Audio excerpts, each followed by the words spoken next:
بسم اللہ الرحمن الرحیم۔ السلام علیکم ورحمۃ اللہ وبرکاتہ۔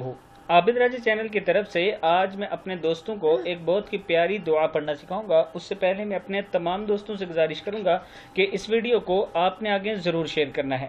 تو شروع کرتے ہیں۔ بسم اللہ الرحمن الرحیم۔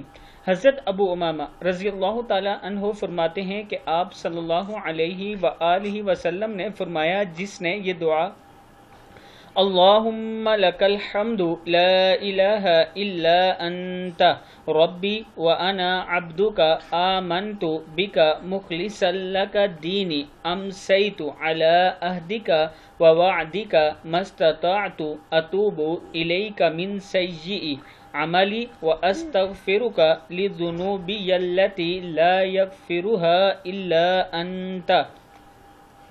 جس نے یہ دعا صبح کو 3 مرتبہ اور پڑھی اور مر گیا تو جنت میں داخل ہوگا۔ اسی طرح یہ دعا شام کو پڑھ لے، اس رات مر جائے تو جنت میں داخل ہوگا۔ یہ دعا آپ دوست یاد کر لیں اور صبح و شام پڑھا کریں۔ السلام علیکم ورحمۃ اللہ وبرکاتہ۔